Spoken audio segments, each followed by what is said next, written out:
우리 모두는 인생을 살아가면서 오랜 시간 함께 해온 사람들과의 관계에 큰 가치를 두죠. 그 사람들과 나눈 수많은 추억들이 있기 때문에 그 관계는 어떤 때는 너무나 소중하게 느껴집니다. 특히 우리가 나이가 들면서 그 관계는 더 깊고 중요한 의미를 지니게 됩니다. 그런데 그런 오랜 관계가 가끔은 상처를 주기도 합니다.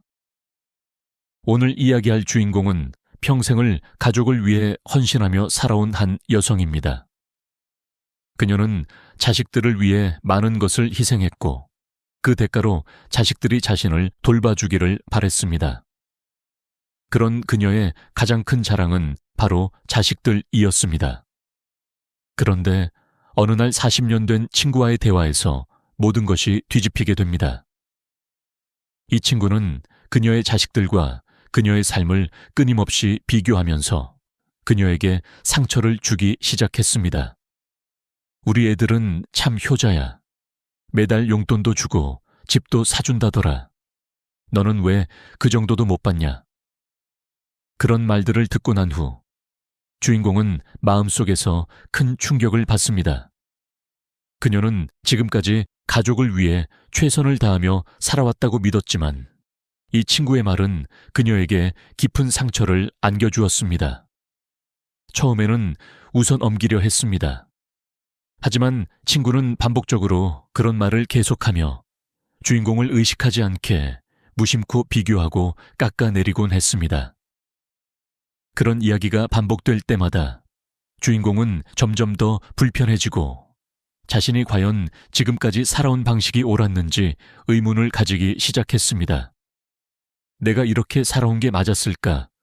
친구는 왜 나를 이렇게 평가하는 걸까? 이 질문들이 그녀의 마음을 복잡하게 만들었고 결국 그녀는 한 가지 결정을 내리게 됩니다. 더 이상 자신을 불편하게 만드는 관계에서 벗어나야겠다고 결심한 것입니다. 하지만 40년을 함께 해온 친구를 그렇게 쉽게 끊을 수 있을까요? 그런 고민 속에서 주인공은 계속해서 마음속에서 갈등하며 결정을 내리기까지 많은 시간이 걸리게 됩니다. 이제 우리는 이 이야기를 통해 그 친구와의 관계에서 느낀 감정의 변화를 따라가며 나아가 자신을 위한 삶을 살아가기 위한 방법을 알아보려 합니다. 우리가 오랫동안 관계를 유지해온 사람에게 실망을 느끼는 순간 그 충격은 말로 표현할 수 없을 정도로 큽니다. 특히 그런 사람은 우리의 인생에서 중요한 존재였기 때문에 그 실망의 감정은 더 깊고 아픕니다. 이제 주인공은 오랜 친구로부터 받은 상처에 대해 생각하기 시작합니다. 그녀는 지금까지 그 친구에게 너무 많은 기대를 걸어왔습니다. 40년 동안 함께 해온 친구였으니 당연히 그녀는 그 친구가 자신을 이해하고 위로해 줄 것이라고 믿었습니다. 하지만 현실은 달랐습니다. 친구는 자신이 겪고 있는 어려움과 아픔에 대해 이야기할 때마다 대신 자주 불편한 비교를 했습니다. 그녀의 자식들과 그녀의 삶을 끊임없이 비교하며 너는 왜 그렇게 하지 않느냐라는 말을 반복한 것입니다. 그런 말은 한 번이 아니었습니다. 점차적으로 주인공은 그 친구의 말에 상처받고 있다는 것을 깨달았습니다. 친구가 자신을 위로하기는커녕 그 친구의 말은 오히려 자신을 더욱 불안하게 만들었습니다. 내가 이렇게 해온 게 잘못된 걸까? 내가 그동안 너무 내 자식들에게만 신경을 썼던 건 아닐까? 그녀는 점점 자신을 돌아보며 그동안의 삶에 대해 깊이 생각하게 되었습니다. 이제 주인공은 현실을 마주해야 했습니다. 그동안 자신은 가족과 자식들에게 헌신해왔고 그 대가로 사랑과 배려를 받기를 바랐습니다. 그러나 현실은 다르게 돌아갔습니다. 자식들은 자주 연락을 하지 않고 용돈을 줄 거라는 기대도 허황된 꿈처럼 느껴졌습니다. 그저 엄마, 요즘 바쁘니까 자주 연락하지 마세요 라는 말뿐이었습니다.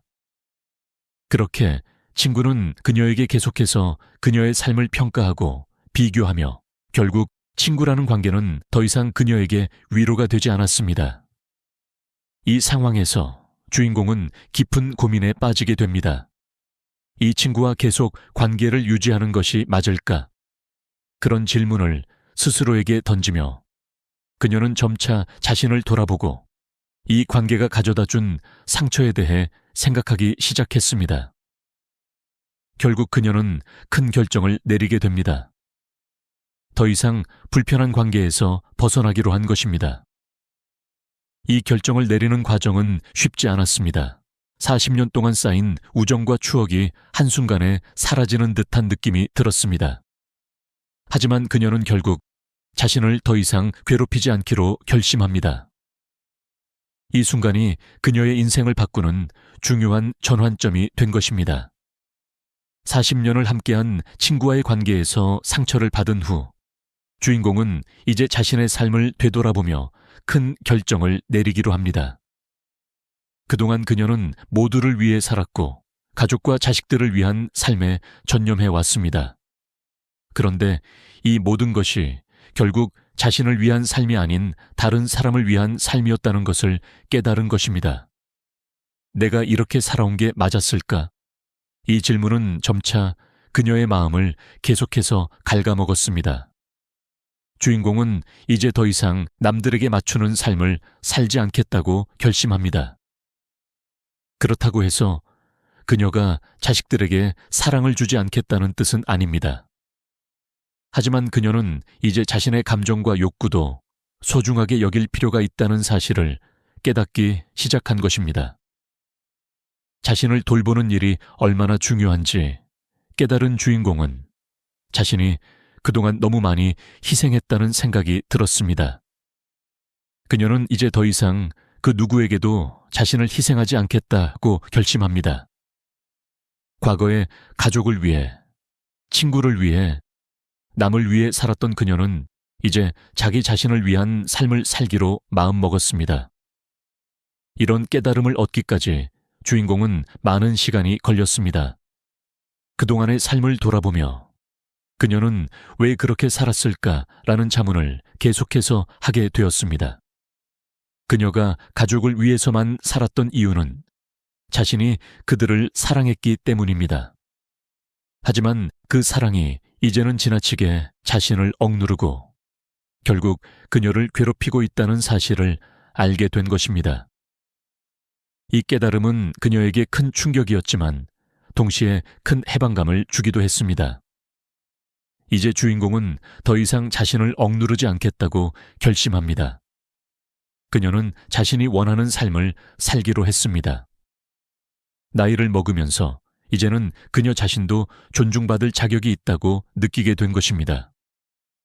그리고 이 과정에서 주인공은 자신이 그동안 너무 많이 기대고 또 자신에게 너무 많은 책임을 지우고 있었다는 사실을 알게 되었습니다. 이 깨달음은 그녀에게 중요한 전환점을 맞이하게 해주었습니다. 그녀는 이제 자식들이나 친구들의 기대에 맞추는 삶을 넘어서서 자신이 진정으로 원하는 것을 찾아 나가기 시작합니다.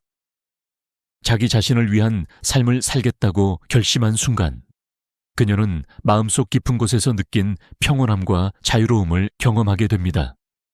하지만 이런 결정을 내리기까지 주인공은 큰 용기가 필요했습니다. 40년을 함께해온 친구와의 관계를 끊는다는 것은 결코 쉬운 일이 아니었습니다.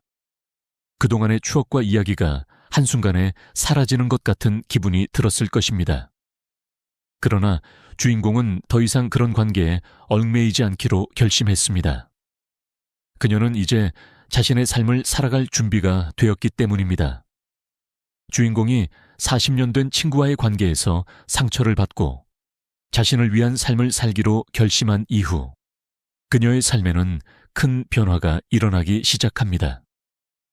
이제 그녀는 더 이상 누구의 기대에 맞추거나 남들의 시선에 맞춰 살지 않겠다고 다짐했습니다.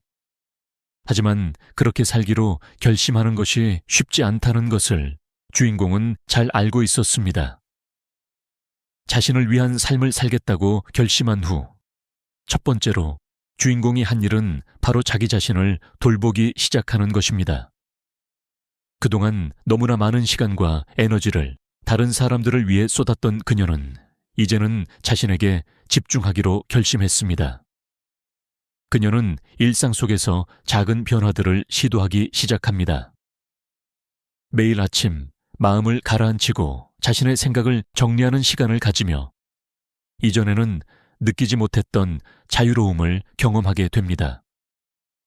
자신에게 시간을 내는 것, 자신이 원하는 것을 추구하는 것, 그것이 얼마나 중요한 일인지를 깨닫게 된 것입니다. 주인공은 더 이상 남들이 원하는 대로 살지 않기로 결심했습니다.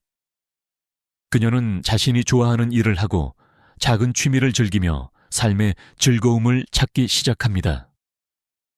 예를 들어 그녀는 오랫동안 미뤄왔던 독서를 다시 시작하고 주말마다 가벼운 산책을 하며 자연과 함께 시간을 보내기로 했습니다.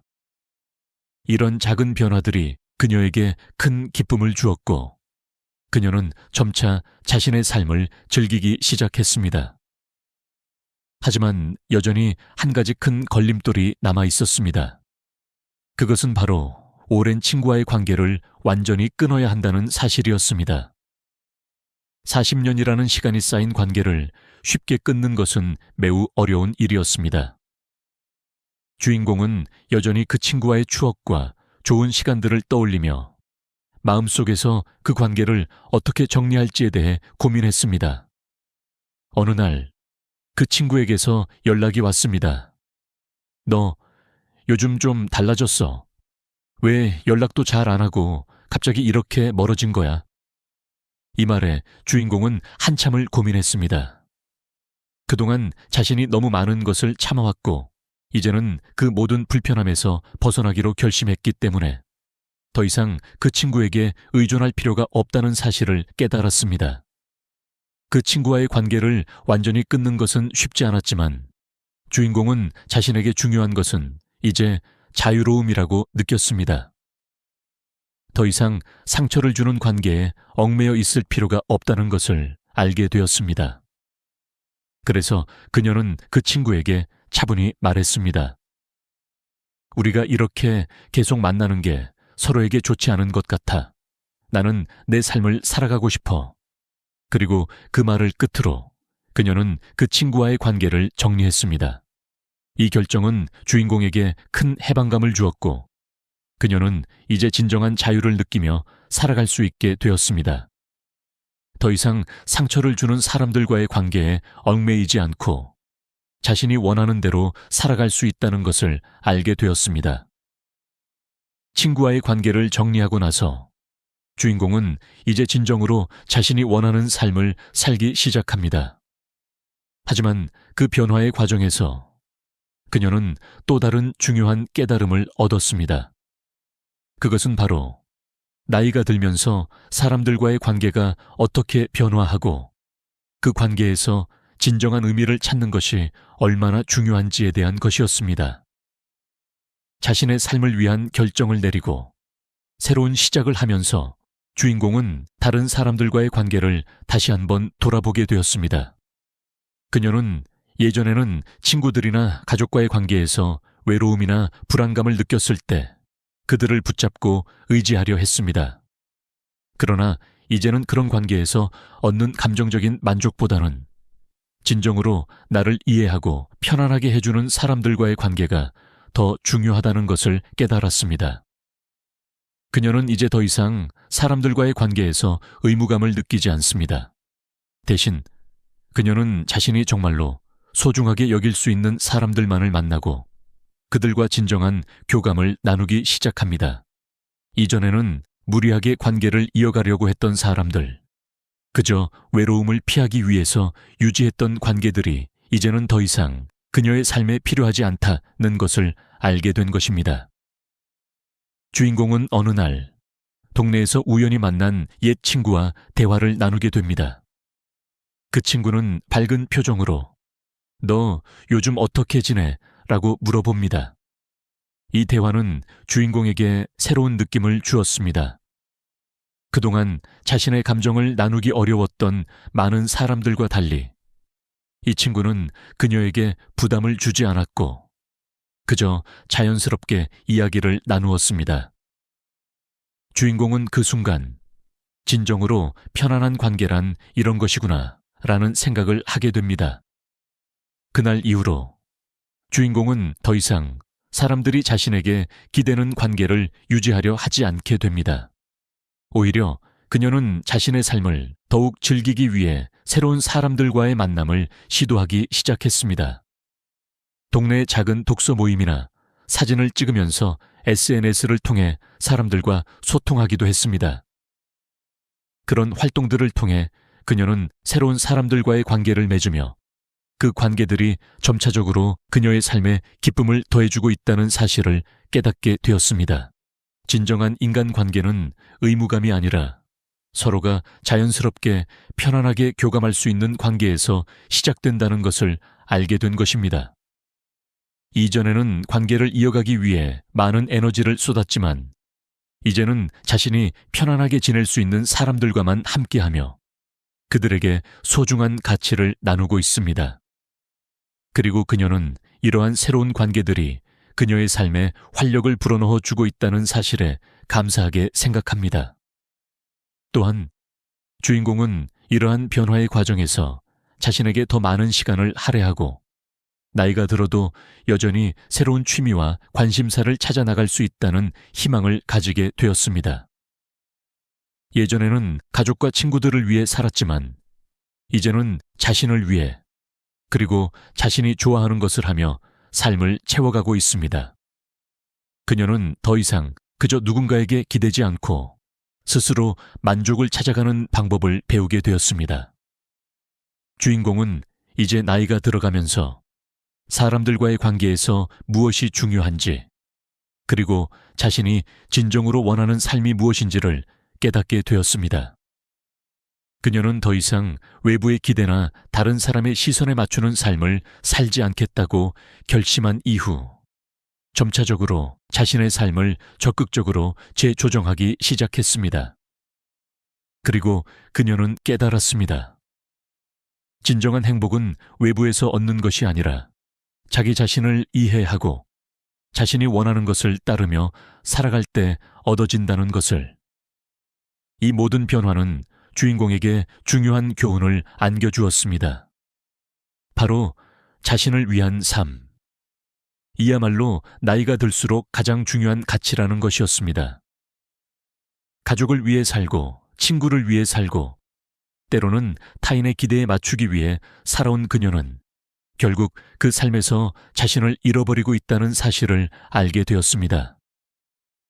이제 그녀는 자신이 원하는 대로 자신이 행복할 수 있는 방식으로 삶을 살아가기로 결심한 것입니다. 그녀는 자주 혼자 시간을 보내면서 자신이 좋아하는 활동을 찾아가고 있습니다. 예를 들어 주말마다 자주 산책을 하거나 새로운 책을 읽으며 평온한 시간을 보냅니다. 그리고 이런 작은 변화들이 그녀에게 큰 만족을 가져다 주었으며 그녀는 매일매일 점차적으로 더 나은 자신을 만나고 있다는 기쁨을 느끼고 있습니다. 또한 주인공은 건강을 관리하는 데에도 많은 신경을 쓰기 시작했습니다. 나이가 들어감에 따라 건강이 가장 중요한 자산이라는 것을 깨달았기 때문입니다. 그녀는 정기적인 운동을 시작했고 식습관도 건강하게 바꾸었습니다. 그녀는 이제 몸과 마음이 모두 건강한 삶을 살 수 있도록 노력하고 있습니다. 그녀의 변화는 단순히 외적인 것뿐만 아니라 내적인 변화도 함께 일어나고 있습니다. 그리고 주인공은 자신에게 중요한 3가지 요소가 있다는 것을 깨달았습니다. 첫째, 경제적 자립입니다. 그녀는 경제적인 안정이 있으면 다른 사람에게 의존하지 않고 자유롭게 살 수 있다는 것을 알게 되었습니다. 둘째, 건강입니다. 건강이 없다면 아무리 돈이 많고 좋은 관계를 맺어도 의미가 없다는 것을 깨달았습니다. 마지막으로 3번째는 자신을 위한 시간을 갖는 것입니다. 그녀는 이제 자기 자신을 돌보는 것이 가장 중요한 일임을 절실히 느끼고 있습니다. 이러한 깨달음은 그녀의 삶을 더욱 풍요롭고 만족스럽게 만들어 주었습니다. 이전에는 외부의 시선과 다른 사람들의 기대에 맞추려고 했던 그녀가 이제는 자신만의 길을 걸어가며 진정으로 행복한 삶을 살아가고 있습니다. 그녀는 이제 타인의 평가를 신경 쓰지 않고 자신이 원하는 삶을 살아가기로 마음먹었습니다. 이제 주인공은 다른 사람들에게도 이러한 삶의 교훈을 전하고 싶어 합니다. 그녀는 더 이상 외로움이나 불안감을 느끼지 않습니다. 대신 자신의 삶을 잘 살아가는 법을 배우고 그것을 통해 자신이 행복할 수 있다는 것을 깨달았기 때문입니다. 그녀는 이 경험을 바탕으로 다른 사람들도 자기 자신을 돌보고 행복을 추구하는 삶을 살 수 있도록 응원하고 있습니다. 주인공은 이제 완전히 변화된 삶을 살고 있습니다. 더 이상 과거의 부담감에 얽매이지 않고 자기 자신을 위한 시간을 가지며 삶을 살아가고 있습니다. 그녀는 지난날의 자신을 돌아보며 이제는 진정으로 나 자신을 위한 삶을 살고 있다는 확신을 가지고 있습니다. 그동안 자신을 희생하고 남을 위해 살아온 시간이 있었지만 이제 그 시간이 그녀에게 무엇을 가져다 주었는지를 명확히 알게 되었습니다. 결국 자신을 위한 삶이 가장 중요하다는 사실을 깨달은 것입니다. 그녀는 혼자서도 충분히 행복할 수 있다는 믿음을 갖게 되었습니다.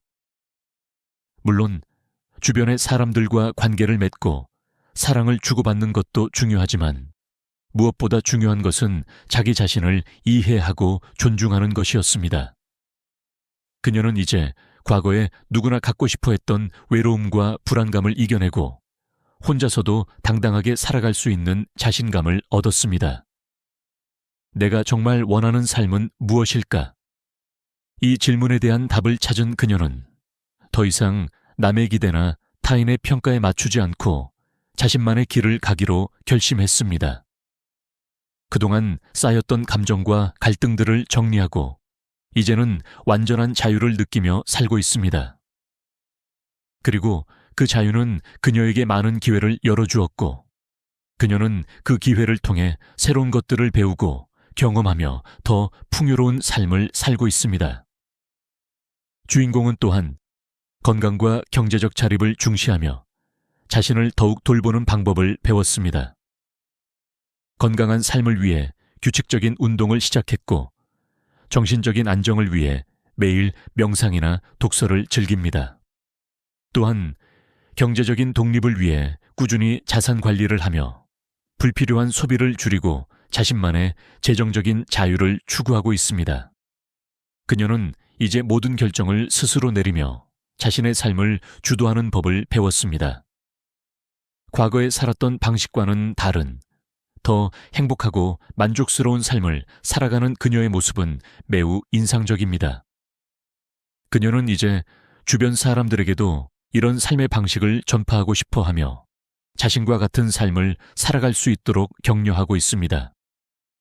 결국 그녀는 진정으로 자신을 위한 삶을 살기로 결심했기 때문에 다른 사람들에게도 그 방법을 알려주고 모두가 자신을 존중하고 행복을 추구할 수 있는 삶을 살도록 돕고 싶어 합니다.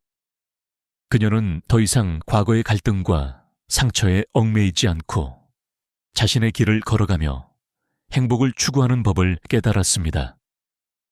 마지막으로 이 이야기를 통해 얻을 수 있는 교훈은 바로 자기 자신을 위한 삶을 살아라는 것입니다. 나이가 들수록 우리는 더 이상 타인의 기대에 맞추며 살지 않아도 된다는 사실을 깨닫게 됩니다. 우리가 살고 있는 시간은 한정되어 있고 그 시간을 어떻게 쓸지는 결국 우리의 선택에 달려 있습니다. 자기 자신을 위한 삶을 살 때 우리는 진정한 행복을 찾을 수 있습니다. 따라서 여러분도 이 이야기를 기억하고 자신을 돌보며 더 나은 삶을 살아가기를 바랍니다. 우리가 무엇을 원하고 어떤 삶을 살고 싶은지 스스로에게 질문을 던져보세요. 그리고 그 답을 찾았을 때 그 답을 따르는 용기를 가지세요. 우리 모두는 혼자서도 충분히 행복할 수 있습니다. 오늘부터 여러분도 자신을 위한 삶을 살아가세요. 그리고 그 길에서 진정한 자유를 찾을 수 있기를 바랍니다. 서울의 번화한 명동거리에서 장을 보기 위해 줄을 서 있다고 상상해 보세요. 어깨에 편안하게 걸친 핸드백이나 재킷 주머니에 지갑을 넣어둔 채 저녁 메뉴를 고민하거나 앞사람과 가벼운 대화를 나누고 계십니다. 그런데 불과 3초 만에 은행 계좌에서 돈이 사라집니다. 누군가 부딪히지도 않았고 카드를 꺼내지도 않았으며 스마트폰에 알림도 울리지 않았습니다. 며칠 뒤 은행 장부를 확인하니 기억에 없는 작은 금액의 청구가 줄줄이 나타납니다. 이미 피해는 발생한 후입니다. 이 악몽 같은 상황은 골드탭 사기라는 이름으로 불리며 한국 전역에서 빠르게 퍼지고 있는 가장 불안한 사기 수법 중 하나입니다. 특히 어르신들이 주요 타깃이 되고 있습니다. 왜냐하면 많은 어르신들이 체크카드나 신용카드를 쉽게 접근할 수 있는 곳, 핸드백의 바깥 주머니, 느슨한 지갑, 코트 주머니에 보관하시기 때문입니다. 범죄자들은 여러분이 편리함을 중시한다는 점을 악용합니다. 커피숍이나 배달기사들이 사용하는 것과 같은 휴대용 결제 단말기를 이용해 오시나 가방을 통해 카드를 충전할 수 있습니다. 피해인 번호를 입력할 필요도 없습니다. 마치 공상과학 영화처럼 들리지만 이는 현실입니다. 기술이 우리를 배신하는 순간입니다. 탭 투 페이, 탑 투 페이. 결제 방식은 어떻게 작동할까요? 은행과 상점들은 이를 최고의 편리함으로 홍보했습니다. 카드를 단말기 근처에 대기만 하면 거래가 즉시 완료됩니다. 카드를 스와이프하거나 삽입할 필요도, PIN을 입력할 필요도 없습니다. 하지만 여기에는 함정이 있습니다. 합법적인 사업체가 할 수 있다면 적절한 장비를 가진 범죄자도 가능합니다. 이런 단말기는 희귀하지 않습니다. 온라인 쇼핑몰에서 누구나 10만 원 내외로 구입할 수 있습니다. 일부는 스마트폰만큼 자가 재킷 주머니에 숨기기 쉽습니다. 범죄자가 붐비는 지하철, 약국, 전통시장에서 충분히 가까이 다가오기만 하면 됩니다. 여러분은 보지도 듣지도 못합니다. 하지만 카드의 안테나는 끊임없이 결제 준비 완료라는 신호를 보내고 있습니다. 가장 섬뜩한 점은 단 한 번의 골드탭이 3만 원에서 5만 원 정도로 대부분 은행의 사기 탐지 기준을 넘지 않는다는 것입니다. 하지만 범죄자들은 한 번으로 멈추지 않습니다.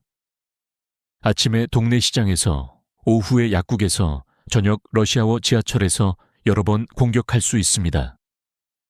이상을 눈치챌 때쯤 단일 거래가 아니라 수십만 원이 사라진 클러스터를 발견합니다. 물리적인 카드를 훔치지 않았기 때문에 많은 피해자들이 처음에는 자신을 의심합니다. 온라인에서 뭔가를 샀다가 잊었나? 지난주 점심때 결제한 건가? 범죄자들은 바로 이 망설임을 노립니다. 생각해보세요. 한국에서 발급된 거의 모든 현대 체크카드와 신용카드는 NFC 근거리 무선통신 기능을 탑재하고 있습니다. 카드에 작은 물결 모양의 기호가 있다면 무선 결제가 가능하다는 뜻입니다. 편리하지만 카드가 끊임없이 신호를 방출한다는 의미이기도 합니다. 기능을 의도적으로 비활성화하거나 카드를 차폐하지 않는다면 마치 열린 수표책을 들고 누군가 서명하기를 기다리는 것과 같습니다. 최근 부산에 사는 퇴직 간호사 김영희 씨 74세와 이야기를 나눴습니다. 그녀는 부산 서면의 한 축제에 다녀온 후 18만 원의 미스터리 청구를 발견했습니다. 모든 구매는 6만 원 미만으로 방문하지 않은 상점에서 발생했습니다. 은행에 전화했더니 거래가 유효해 보인다는 답변을 들었습니다. 칩과 탭 기술이 설계대로 작동했기 때문입니다. 김영희 씨는 충격받았습니다. 지갑에서 카드를 꺼낸 적도 없는데요. 하지만 이것이 골드탭 사기의 본질입니다. 카드가 손에 있는데도 돈이 사라집니다. 이 사기는 어두운 골목이나 해외에서만 일어나는 것이 아닙니다. 서울의 약국, 지하철, 교회, 대형마트에서 일어납니다. 범죄자들은 가짜 직원 배지를 달거나 급한 고객처럼 위장합니다. 어르신들을 노리는 이유는 부주의해서가 아니라 접근하기 쉽기 때문입니다. 이 위협의 규모를 깨닫는 순간 분비는 공간을 예전처럼 보지 못하게 됩니다. 이 메시지는 매우 중요합니다. 보호 없이 체크카드를 들고 다니는 것은 서울처럼 번잡한 도시에서 현관문을 열어둔 것과 같습니다. 오늘은 아무도 들어오지 않을 수 있지만 결국 누군가는 들어옵니다. 한국 전역의 어르신들이 이 교훈을 힘들게 배우고 있습니다. 제 목표는 여러분이 쉽게 배우도록 돕는 것입니다. 소중한 돈이 사라지기 전에. 왜 어르신들이 주요 타깃일까요? 범죄자들은 무작위로 사람을 고르지 않습니다. 그들은 기회, 습관, 패턴을 찾습니다. 안타깝게도 한국의 어르신들은 이 패턴에 딱 맞습니다. 부주의해서가 아니라 일상이 예측 가능하기 때문입니다. 여러분이 소지품을 어떻게 들고 다니시는지 생각해 보세요. 많은 어르신들이 지갑을 코트 주머니나 팔에 느슨하게 걸친 핸드백에 넣으십니다. 약국 카운터에서 영수증을 찾느라 가방을 내려놓으실 수 있습니다. 도서관에서 게시판을 읽으며 지갑을 테이블에 올려놓으실 수 있습니다. 지하철에서 핸드백이 뒤에 있는 낯선 사람과 몇 인치 떨어져 있을 수 있습니다. 이러한 일상적인 순간들이 숨겨진 결제 단말기를 가진 범죄자에게 완벽한 기회를 제공합니다. 지갑을 훔치거나 주의를 분산시킬 필요 없습니다. 단 3초 동안 가까이 다가가기만 하면 됩니다. 기술에 대한 친숙도도 문제입니다. 대부분의 어르신들은 탭투페이가 무엇인지 아십니다. 마트 계산대에서 보셨을 겁니다. 하지만 카드가 지갑에 있어도 이 기능이 항상 켜져 있다는 사실을 모르시는 분이 많습니다. 스와이프나 삽입과 달리 탭 결제는 의식적인 행동이 필요 없습니다. 카드는 범위 내의 어떤 기기에든 신호를 보냅니다. 범죄자들은 이 오해를 악용합니다. 많은 어르신들이 카드를 물리적으로 넘기지 않았으니 결제가 불가능하다고 가정하십니다. 이 잘못된 안심이 그들이 파고드는 틈입니다. 저는 어르신들이 많이 모이는 환경을 의도적으로 노리는 사례를 다뤘습니다. 평일 아침 동네 마트, 노인복지관의 경로당 모임, 약국에서 처방약을 받는 시간. 범죄자들은 직원처럼 보이는 가짜 배지나 클립보드를 들고 자연스럽게 움직입니다. 친구와 대화하거나 동전을 세느라 정신없을 때 그들의 장치가 가방 근처를 스치고 돈이 조용히 사라집니다. 대전의 이정수 씨, 68세는 한 오후에 25만 원을 잃었습니다. 2개의 상점에서 4번의 공격을 받았지만 이상을 깨달을 때까지 몰랐습니다. 또 다른 문제는 인식의 차이입니다. 범죄자들은 어르신들이 작은 무허가 청구를 빨리 발견하지 않을 것이라 믿습니다. 많은 분들이 매일 은행 앱을 확인하지 않거나 종이 명세서가 몇 주 뒤 도착할 때까지 기다리십니다. 이 지연은 범죄자들에게 황금 같은 시간입니다. 10만 원 미만으로 여러 번 공격할 수 있고 은행의 사기 탐지 시스템에 걸리지 않습니다. 광주의 한 여성, 박미경 씨, 70세는 거의 한 달 동안 골드탭 청구를 모르고 60만 원을 잃었습니다. 4만 원 여기, 6만 원 저기 방문하지 않은 상점에서 발생한 청구들이었습니다. 한국의 어르신들은 젊은이들보다 더 조심스러운 경우가 많습니다. 지출을 꼼꼼히 확인하시고 영수증을 2번 점검하시며 지갑을 안전하게 들고 다니십니다. 하지만 골드탭은 이 모든 경계를 우회합니다. 속임수에 의존하지 않고 카드의 내장된 기술에 의존하기 때문입니다. 범죄자들은 경계심이 강한 어르신들도 24시간 신호를 방출하는 시스템에 취약하다는 것을 알고 있습니다. 이 타깃팅이 특히 교활한 이유는 보이지 않는 느낌 때문입니다. 피해자들은 종종 자신을 의심합니다. 커피를 샀다가 잊었나? 체크아웃에서 실수로 탭했나? 이런 자책은 범죄자들에게 유리합니다. 자신을 의심할수록 계좌가 더 오래 비워집니다. 명확히 말씀드리자면 한국에서 60세 이상이시라면 이 사기의 최전선에 계십니다. 약점 때문이 아니라 예측 가능성 때문입니다. 범죄자들은 여러분의 일상, 기술에 대한 신뢰, 지연된 발견을 노립니다. 따라서 지식이 힘입니다. 어떻게, 왜 타깃이 되는지 이해하면 통제를 되찾을 수 있습니다. 의심스러운 청구를 발견했다고 해서 싸움이 끝나는 것은 아닙니다. 많은 어르신들이 은행이 자동으로 모든 돈을 환불해 줄 거라 기대합니다. 하지만 안타깝게도 항상 그렇지 않습니다.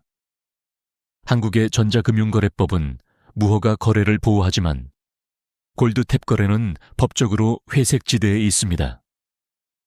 물리적인 카드가 존재하고 비접촉 기능이 설계대로 작동했기 때문에 일부 은행은 이를 허가된 거래로 간주합니다. 피아인 거부, 클론 카드, 해킹된 온라인 계좌가 없습니다. 시스템 관점에서 모든 것이 정상으로 보입니다. 이것이 범죄자들이 악용하는 허점입니다. 기술뿐만 아니라 사기를 증명하는 복잡함에 의존합니다.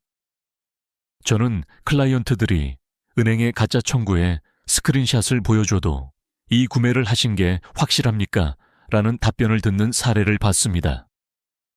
인천의 한 여성 최수진 씨 72세는 은행이 가족이 암시적 허가로 카드를 사용했을 수 있다고 제안한 사례를 겪었습니다.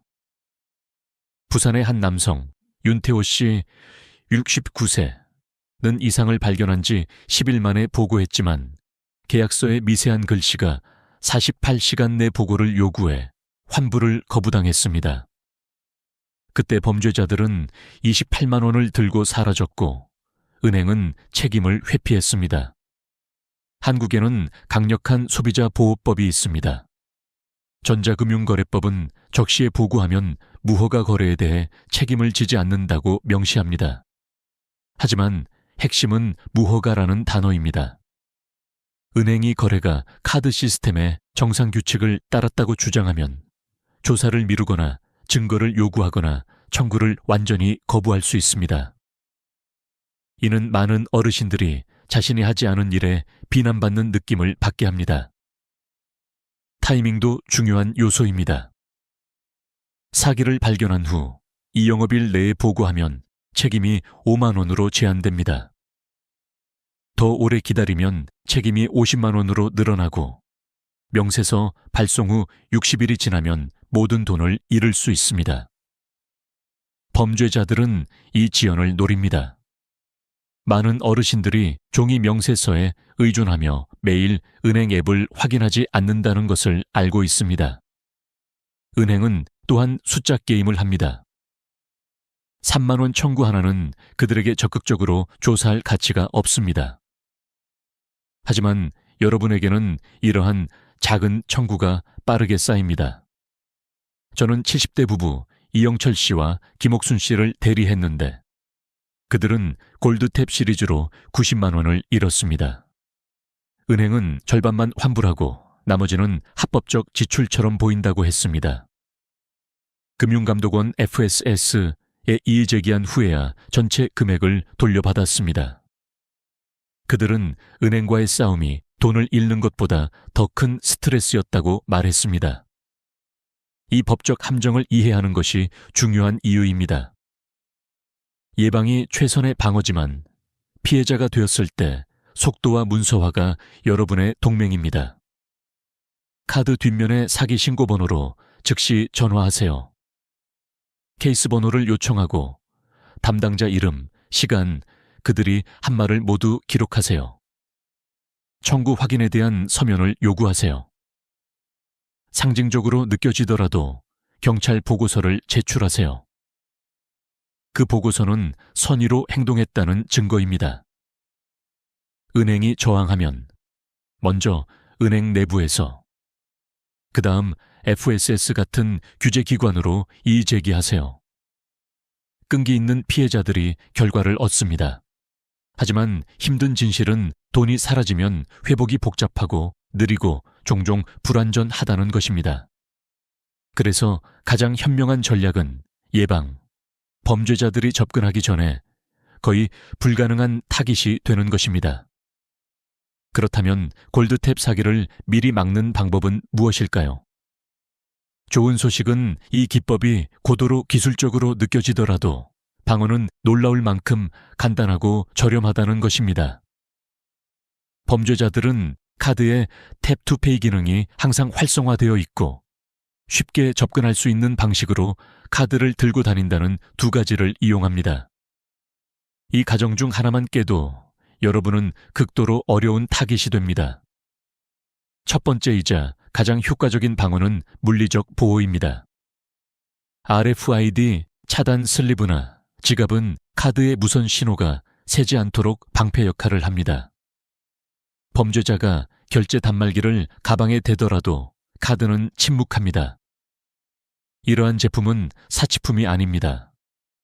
쿠팡이나 11번가 같은 온라인 쇼핑몰, 대형마트, 심지어 동네 문구점에서 5,000원에 구할 수 있습니다. 여러 카드를 들고 다니신다면 모두 보호하세요. 체크카드, 신용카드, 티머니 같은 교통카드까지. 카드에 물결 기호가 있다면 취약합니다. 저는 대전의 한 경로당에서 워크숍 후 12명의 어르신들이 함께 RFID 슬리브를 구매한 사례를 조언했습니다. 6개월 후 한 여성은 지하철에서 친구가 골드탭 피해를 입었지만 자신은 슬리브 덕분에 안전했다고 자랑스럽게 말했습니다. 두 번째 방어는 비접촉 결제 기능을 완전히 비활성화하는 것입니다. 체크아웃에서 카드를 삽입하고 PIN을 입력하는데 몇 초 더 걸리지만 골드탭 위협을 완전히 제거합니다. 한국의 많은 은행, KB국민은행, 신한은행, 하나은행, 은전화 한 통이나 모바일 뱅킹 앱으로 이 기능을 끌 수 있게 합니다. 예를 들어 카카오뱅크 앱에서는 카드 관리 메뉴로 들어가 비접촉 결제를 비활성화할 수 있습니다. 온라인 쇼핑을 거의 하지 않고 보안을 속도보다 중시하는 어르신들에게 특히 안심이 됩니다. 광주의 퇴역군인 박철수 씨 71세. 는 5초 더 걸리는 게 50만 원 잃는 것보다 낫다고 했습니다. 그의 카드는 이제 물리적으로 삽입해야만 작동하며 밤에 더 편안히 잠을 잡니다. 세 번째 전략은 카드를 어떻게 들고 다니는가입니다. 안쪽 주머니, 지퍼가 달린 핸드백 칸 또는 범죄자가 불편하게 가까이 다가와야 하는 곳에 보관하세요. 골드탭은 사람들이 자연스럽게 스치는 붐비는 공간에서 번창합니다. 서울 지하철, 2호선 러시아워나 명동거리, 전통시장처럼요. 카드가 더 깊이 묻혀 있다면 여러분은 더 이상 쉬운 타깃이 아닙니다. 범반주의, 자들은 빠르고 저위험한 타격을 원합니다. 그들을 힘들게 하면 다른 사람으로 넘어갑니다. 저는 서울의 한 어르신, 윤미영 씨, 97세. 에게 가방을 항상 몸 앞쪽에 두라고 조언했습니다. 그녀는 이후 홍대 근처에서 쇼핑 중 안전했다고 말했습니다. 네 번째 습관은 계좌에 대한 경계입니다. 매일 은행 앱을 열어 최근 거래를 훑어보세요. 1분도 걸리지 않습니다. 골드탭 도둑들은 의도적으로 10만 원 미만, 종종 2만 5만 원으로 유지해 무시되기를 바랍니다. 절대 그러지 마세요. 의심스러운 거래가 보이면 즉시 행동하세요. 카드 뒷면에 사기 신고 번호로 전화하고 케이스 번호를 요구하며 모든 것을 문서화하세요. 속도가 모든 차이를 만듭니다. 제 클라이언트 중 한 명, 부산의 정은주 씨, 59세는 32,000원의 이상 청구를 발견하고 같은 날 보고해 은행이 48시간 내에 환불했습니다. 그 신속함이 추가 피해를 막았습니다. 만약 모든 예방책에도 불구하고 피해자가 된다면 어떻게 해야 할까요? 첫 번째로 은행에 사기 신고 부서에 전화해 카드를 즉시 잠그세요. 보고에 대한 서면 확인을 요청하세요. 그 다음 경찰서에 가서 보고서를 작성하세요. 모든 작은 범죄자를 추적하지는 않더라도 이는 케이스를 강화하는 공식 기록입니다. 모든 것을 문서화하세요. 시간, 담당자 이름, 청구, 스크린샷. 은행이 저항하면 FSS 금융감독원 외 온라인 신고 시스템을 통해 이의 제기하세요. 체계적이고 끈기 있는 피해자들이 결과를 얻습니다. 예를 들어 인천의 한 부부는 80만 원 피해를 입었지만 FSS에 신고하고 3개월간 싸운 끝에 전액 환불받았습니다. 그들은 자녀의 도움을 받아 앱 설정을 변경하고 이후 안전했다고 전했습니다. 예방은 단순한 도구나 앱이 아니라 마음가짐에 관한 것입니다. 골드탭 사기는 비밀과 놀라움으로 번창합니다.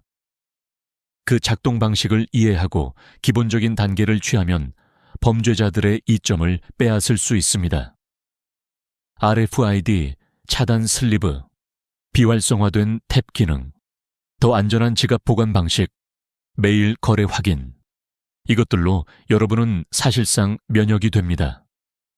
이 모든 것을 실천하면 어떤 느낌일지 상상해 보세요. 분비는 마트에서 불안하지 않고 이상 청구를 두려워하지 않으며 은행이 의심하는 답변에 좌절하지 않습니다. 대신 여러분은 통제력을 가집니다. 여러분은 준비되어 있습니다. 이제 여러분께 도전 과제를 드리인세. RFID 차단 슬리브 구매. 오늘 밤 잠들기 전에 쿠팡이나 11번개에서 5,000원짜리 RFID 차단 슬리브를 주문하세요. 가족이나 자녀에게 도움을 요청할 수도 있습니다. 비접촉 결제 비활성화. 은행에 전화하거나 앱에서 탭투페이 기능을 끄세요. 예를 들어 신한은행 앱에서는 카드 설정, 비접촉 결제, 비활성화를 선택하세요. 안전한 보관. 카드를 지퍼 달린 주머니나 안쪽 포켓에 넣어 범죄자가 접근하기 어렵게 하세요. 일일 계좌 확인. 매일 카카오뱅크나 네이버페이 앱으로 거래를 확인하세요. 알림을 설정하면 더 편리합니다. 이 간단한 단계들은 부담이 아니라 방패입니다. 이를 통해 여러분은 가장 쉬운 타깃에서 가장 어려운 타깃으로 바뀝니다. 이 경고가 눈을 뜨게 했다면 이 메시지를 가족, 이웃, 친구와 공유하세요. 골드탭 사기는 침묵 속에서만 작동합니다. 함께 인식을 퍼뜨리고 습관을 만들어 이 보이지 않는 도둑질이 여러분과 소중한 사람들에게 절대 닿지 않도록 합시다. 안전하게, 경계하며 지내세요. 여러분은 범죄자들이 믿고 싶어 하는 것보다 훨씬 큰 보호의 힘을 가지고 있습니다. 여러분, 한번 생각해 보세요. 대화를 나누는 순간 어떤 사람과는 정말 편안하고 자연스럽게 말이 흘러가고 마치 오랜 친구처럼 모든 게 잘 맞는 느낌이 들죠.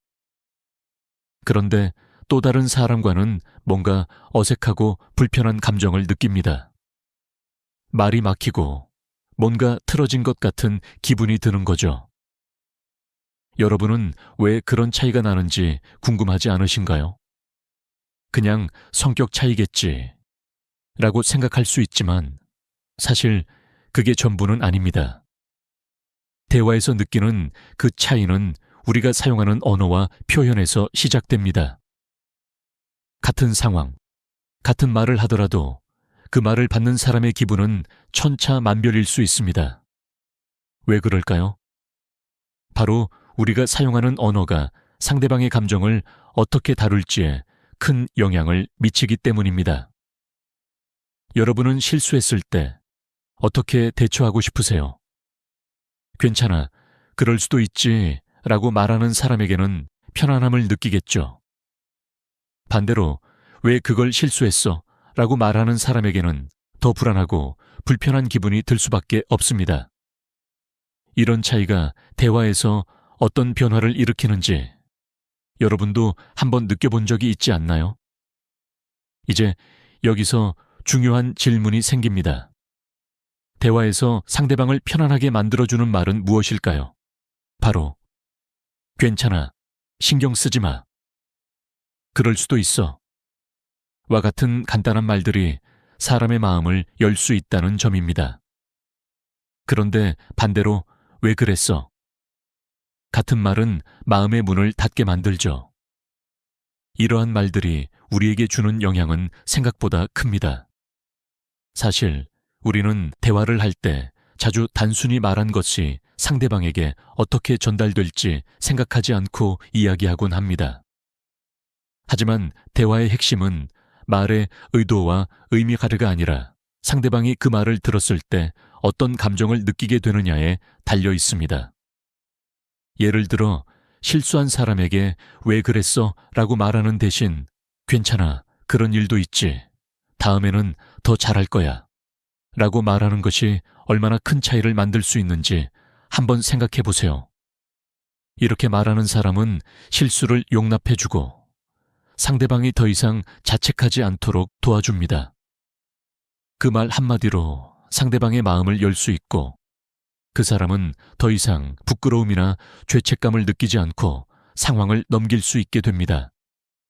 하지만 그 반대, 왜 그랬어? 라는 말 한마디는 상대방을 움츠러들게 하고 더욱 불안하게 만들 수 있습니다.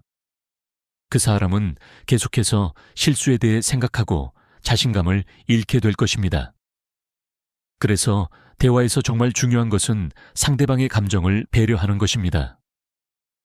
우리가 어떤 말을 하느냐가 아니라 그 말을 통해 상대방이 어떻게 느끼는지가 중요합니다. 대화는 단순히 정보를 주고받는 과정이 아닙니다.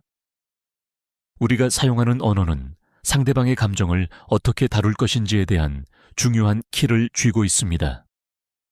만약 우리가 상대방의 마음을 여는 말을 할 수 있다면 그 사람은 더 이상 불편함을 느끼지 않고 마음을 열어 이야기를 나누게 될 것입니다.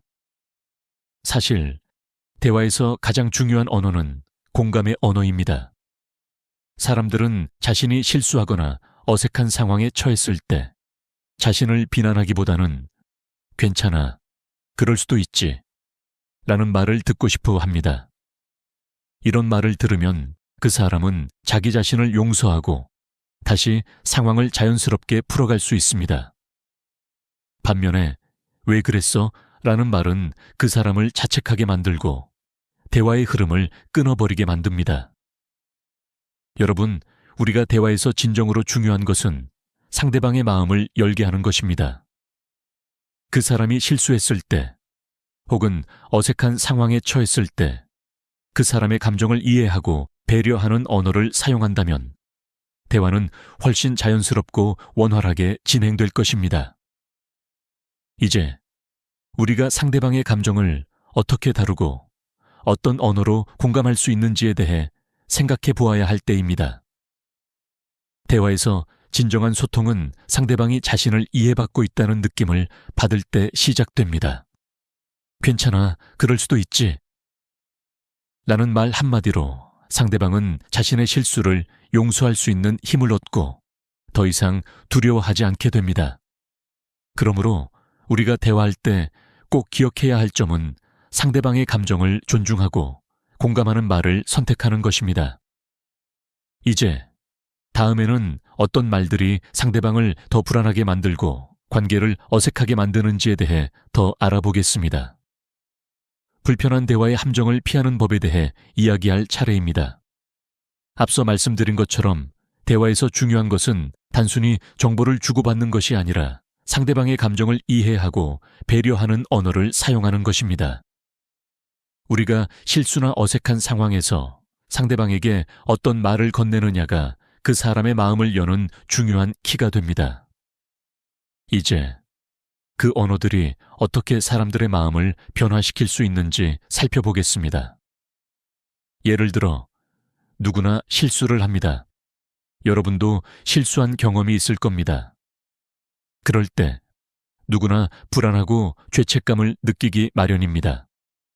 실수로 인해 자기 자신에 대한 신뢰가 깨지기도 하고 다른 사람에게 미안한 마음이 들기도 합니다. 그래서 중요한 것은 그 사람이 실수했을 때 어떻게 그 사람을 위로해 주느냐입니다. 괜찮아. 그럴 수도 있지. 라는 말은 상대방에게 부담을 덜어주는 말입니다. 그것만으로 상대방은 자신의 실수를 용서하고 더 이상 그 실수에 대해 걱정하지 않게 됩니다. 이렇게 간단한 말 한마디로 불안감을 해소해 줄 수 있다는 점이 중요합니다. 그런데 만약 상대방이 실수한 후에 왜 그렇게 실수했어? 라는 말을 듣는다면 어떨까요? 그 사람은 자기 자신을 더 자책하게 되고 불안이 커지게 됩니다. 실수를 반복하지 않으려고 더 긴장하게 되죠. 이런 상황에서 그럴 수도 있지 라는 말을 들으면 그 사람은 긴장이 풀리고 자신감을 다시 찾게 됩니다. 실수는 누구나 할 수 있는 일입니다. 그래서 실수한 사람에게 어떤 말을 하느냐에 따라 그 사람의 감정과 대화의 분위기가 완전히 달라집니다. 괜찮아. 그럴 수도 있지.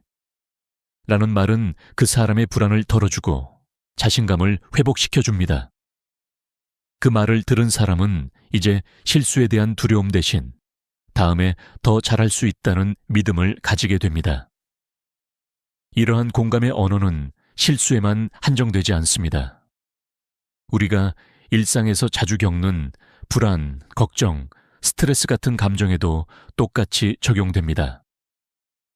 예를 들어, 중요한 발표를 앞둔 사람, 혹은 중요한 시험을 앞두고 긴장하고 있는 사람에게 어떻게 말을 건넬까요?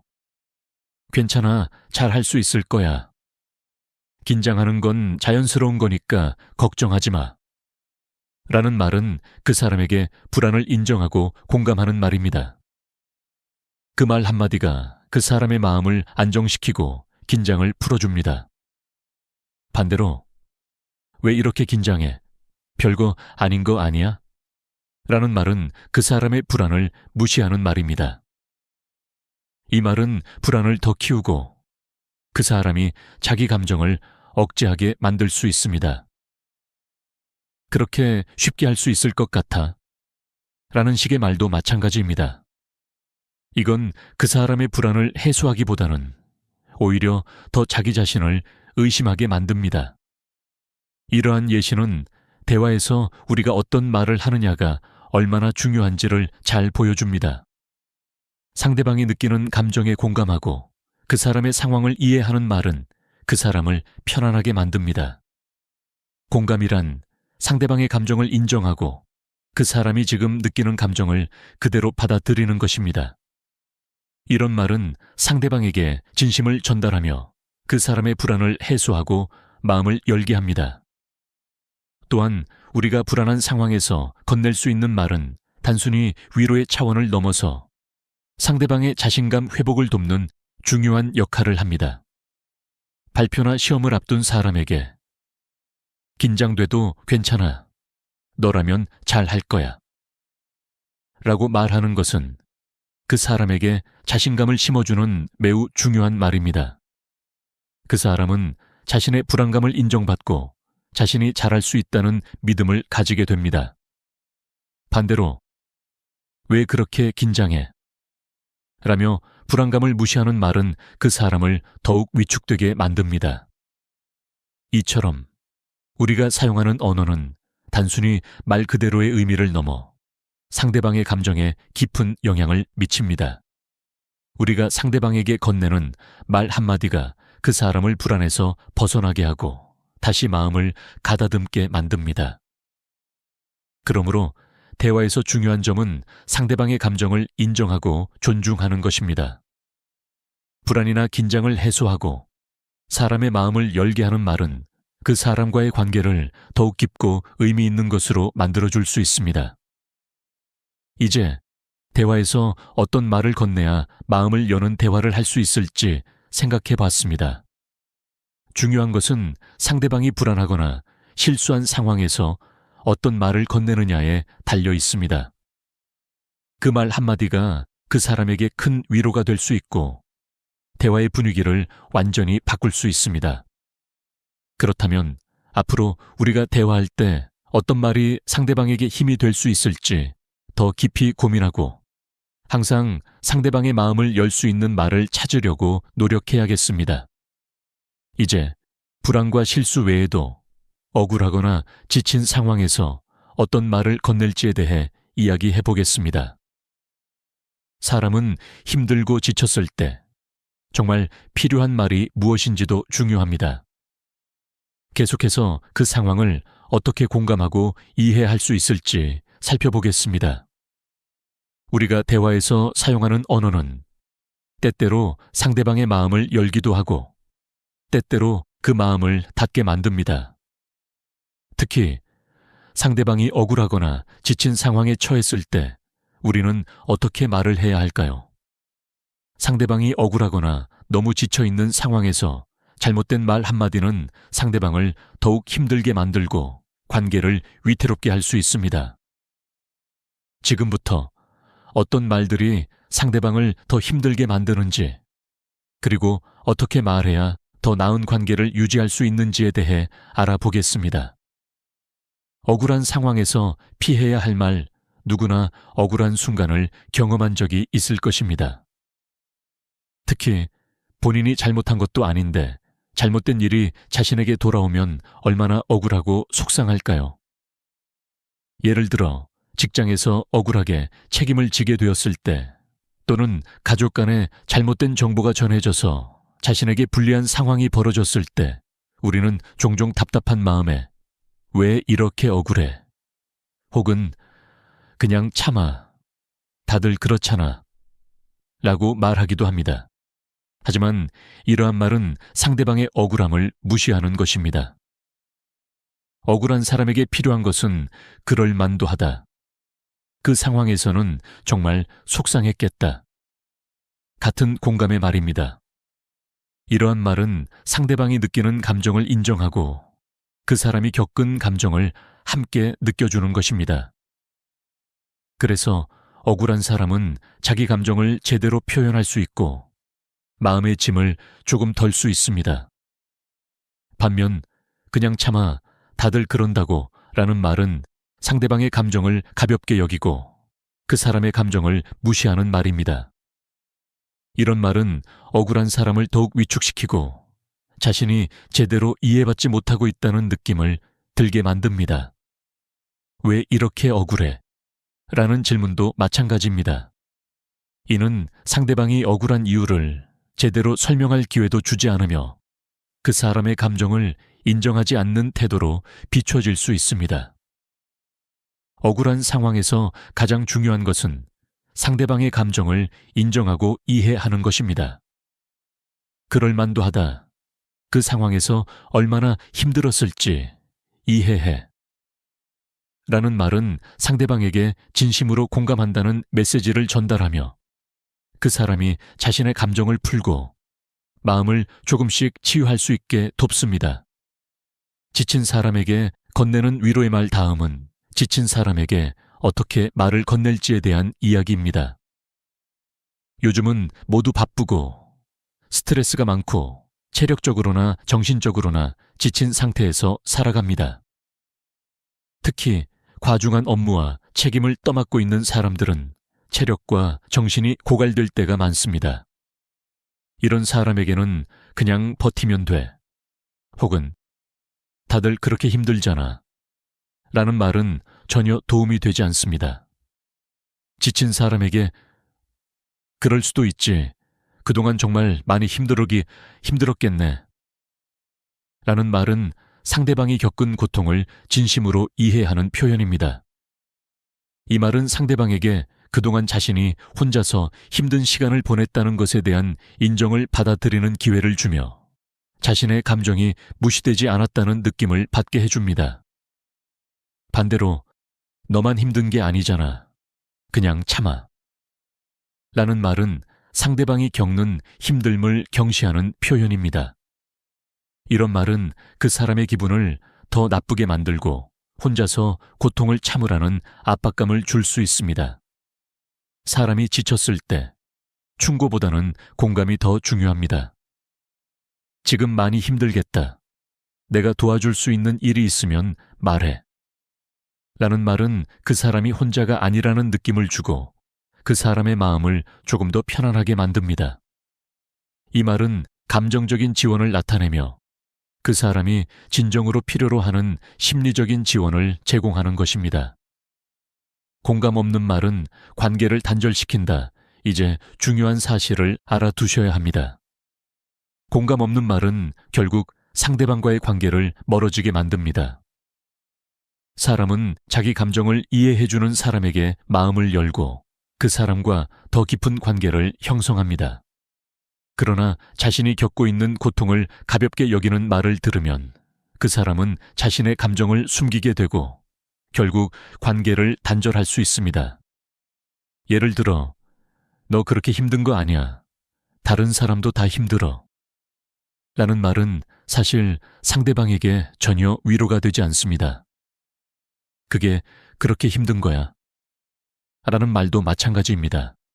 이는 그 사람의 힘듦을 무시하고 자신만의 기준으로 상대방을 평가하는 말입니다.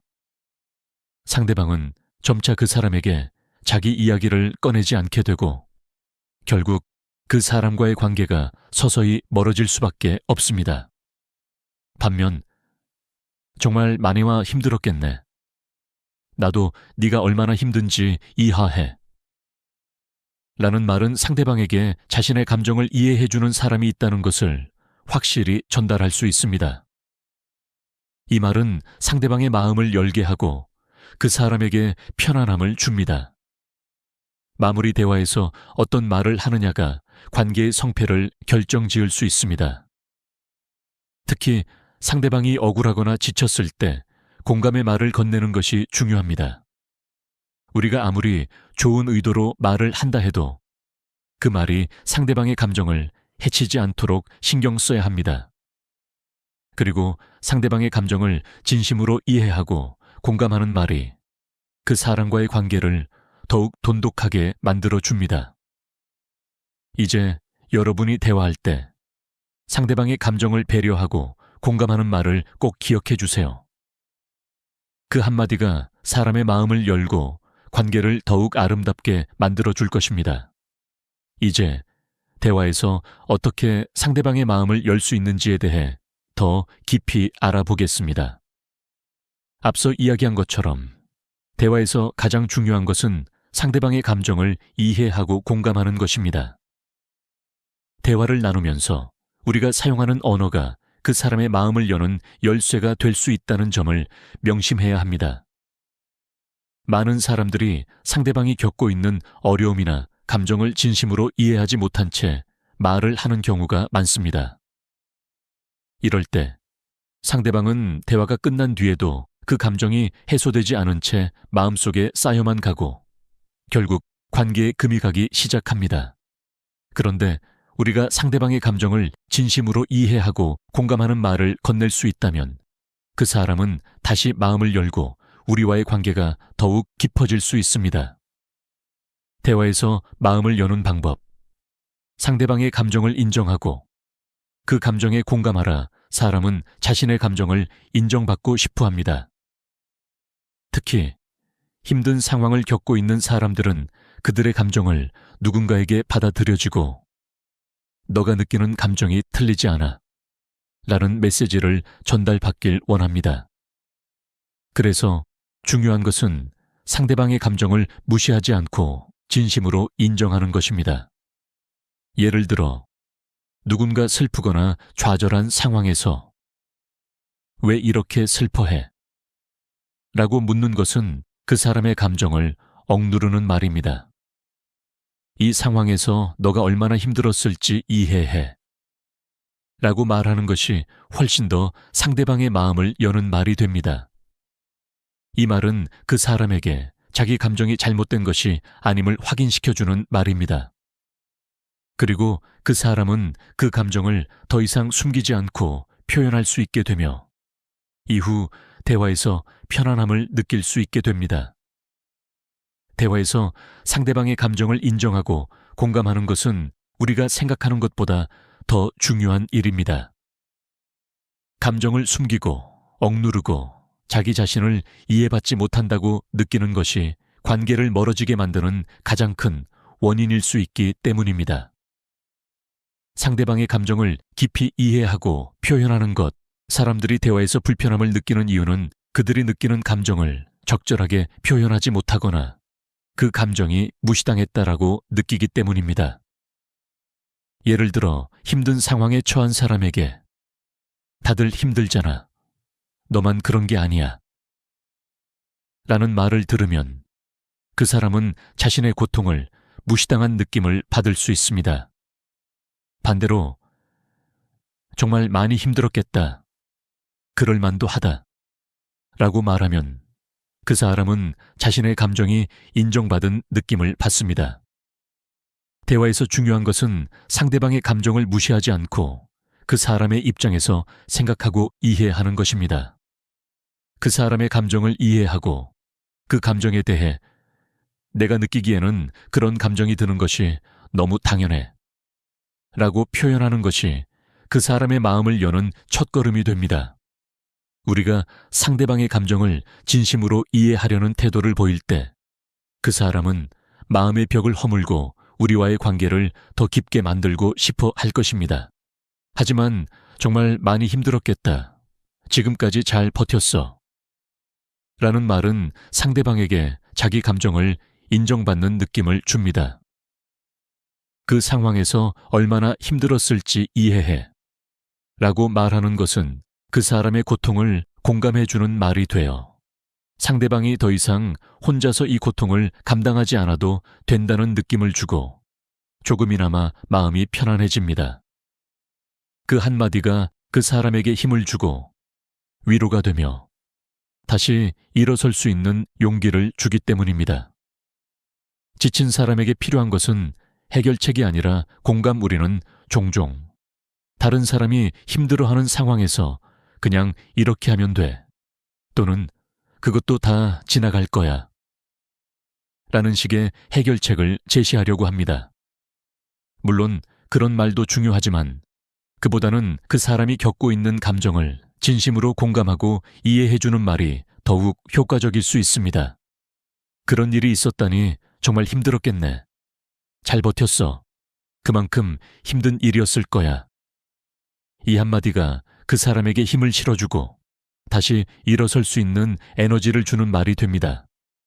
지친 사람에게 우리가 해줄 수 있는 가장 큰 위로는 그 상황에서 얼마나 힘들었는지 이해한다. 는 말입니다. 이 말은 그 사람에게 자신의 고통이 인정받고 있다는 느낌을 주기 때문에 위로의 힘이 더욱 강력해집니다. 반면 그냥 조금만 더 참고 버텨 라고 말하면 그 사람은 더 이상 자신을 표현하지 않게 될 수 있습니다. 왜냐하면 그 사람은 이미 충분히 버티고 있는 상태이기 때문입니다. 그런 말을 들으면 오히려 그 사람은 자신의 고통이 가볍게 취급된다라고 느낄 수 있습니다. 불안한 사람에게 건네는 말, 불안한 사람에게 가장 중요한 것은 그 사람의 불안감을 인정해주고 그 불안감을 자연스럽게 해소할 수 있도록 돕는 말입니다. 중요한 발표를 앞둔 사람, 시험을 준비하는 사람, 혹은 어떤 일이 잘못될까봐 걱정이 많은 사람에게 어떻게 말을 건넬까요? 우리가 흔히 많아서 걱정하지 마. 다 잘 될 거야. 라고 말하는 것, 물론 긍정적인 의도에서 하는 말이지만 사실 그 말은 불안감을 쉽게 무시하는 말이 될 수 있습니다. 그 말은 그 사람의 불안을 해결하기보다는 너는 불안해할 필요 없어. 라는 식으로 상대방의 감정을 무시하는 결과를 낳을 수 있습니다. 대신 불안한 건 당연한 거야. 중요한 일이니까 긴장도 되고 걱정도 되지. 하지만 너라면 잘 할 거야. 라고 말하는 것이 훨씬 더 효과적입니다. 이 말은 그 사람의 불안감을 인정하고 그 불안이 자연스럽다는 것을 이해해주며 그 불안을 해결할 수 있는 힘이 그 사람에게 있다는 메시지를 전달합니다. 걱정되는 부분이 뭐야? 네가 걱정하는 게 무엇인지 말해봐. 라고 말하면 그 사람은 불안의 원인을 스스로 정리하고 그 불안을 덜어내는 과정을 겪을 수 있게 됩니다. 또한 긴장하는 건 자연스러운 거니까 너라면 잘 해낼 수 있을 거야. 라는 말을 들으면 그 사람은 자신감을 얻고 다시 평온을 되찾을 수 있습니다. 실수와 불안 속에서도 위로와 격려가 중요하다. 때때로 실수나 불안으로 가득 찬 상황에서는 단순히 해결책을 찾으려 하거나 그냥 그렇게 해 라는 식의 명령적인 말보다는 상대방의 감정을 먼저 인정하고 공감해주는 말이 훨씬 중요합니다. 우리는 누군가가 실수나 실패를 겪고 있을 때 그 사람의 감정을 존중하고 위로하는 태도를 보일 때 그 사람은 점차적으로 자신감을 되찾고 그 상황을 헤쳐나갈 힘을 얻게 됩니다. 특히 불안한 사람에게는 그 불안감이 인정되고 존중받을 때 그 사람은 자신을 더 이상 부정하지 않게 되고 자신의 감정을 표현할 수 있는 용기를 얻게 됩니다. 이를 통해 우리가 상대방에게 건네는 말 한마디가 얼마나 중요한지 알 수 있습니다. 위로와 격려는 단순한 말이 아니라 그 사람의 마음을 여는 강력한 도구가 됩니다. 마무리 사람들은 위로와 격려가 필요할 때 진심으로 그들의 감정을 이해하고 인정하는 말 한마디를 들을 때 마음의 짐을 덜고 다시 일어설 수 있습니다. 우리가 대화할 때 상대방의 감정을 공감하고 그 감정을 존중하는 언어를 사용하는 것이 그 사람의 마음을 여는 첫걸음입니다. 이러한 언어는 단순한 위로를 넘어서 그 사람의 삶에 긍정적인 영향을 미치고 자신감을 북돋워주는 말이 됩니다. 이제 우리가 대화할 때 상대방의 감정을 이해하고 공감하는 한마디가 얼마나 중요한지 알게 되었기를 바랍니다. 다음에는 불안한 상황에서 상대방에게 더 효과적인 격려의 방법에 대해 다뤄보겠습니다.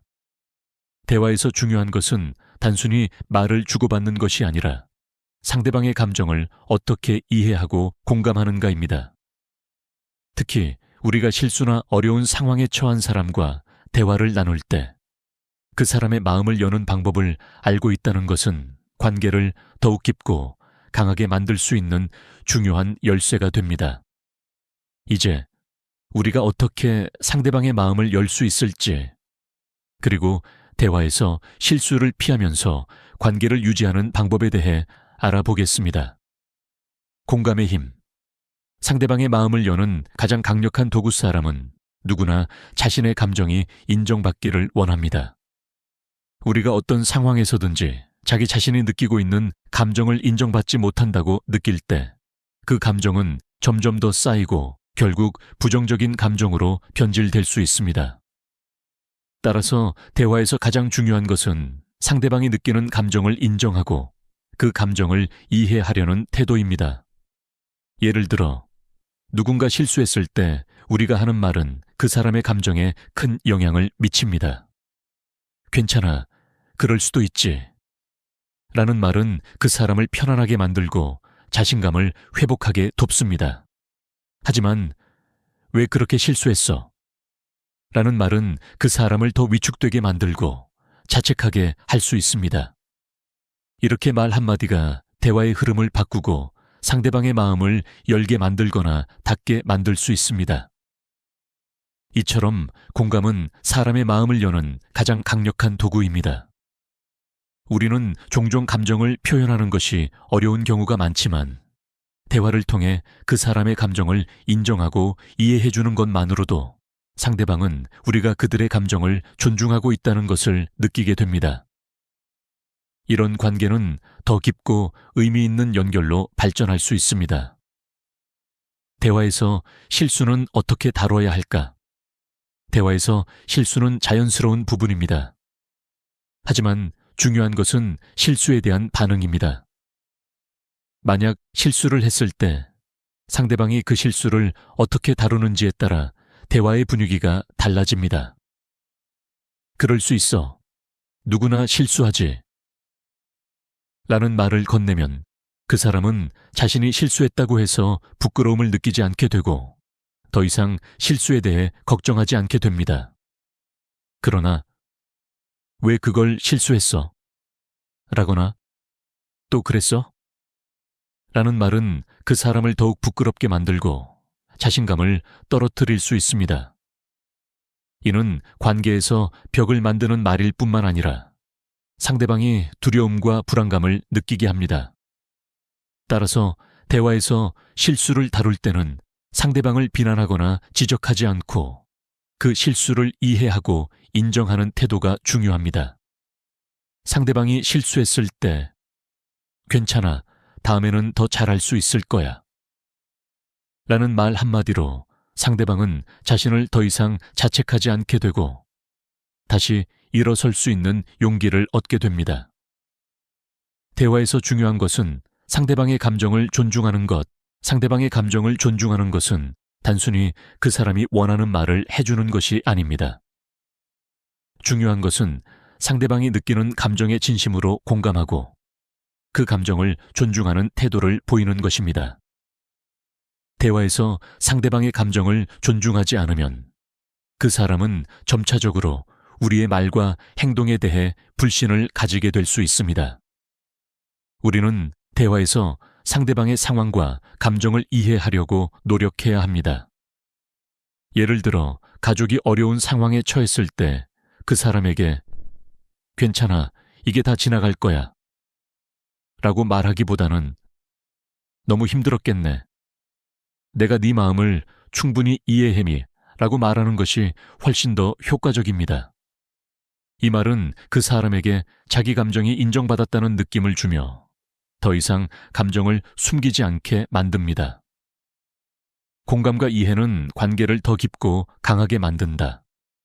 공감은 대화에서 상대방과의 관계를 깊고 강하게 만드는 중요한 요소입니다.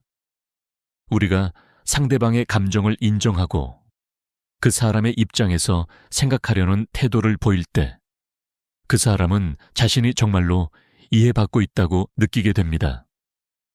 이렇게 상대방의 감정을 존중하고 공감하는 태도를 가지면 더 깊은 신뢰와 이해가 생기고 관계가 한층 더 강해집니다.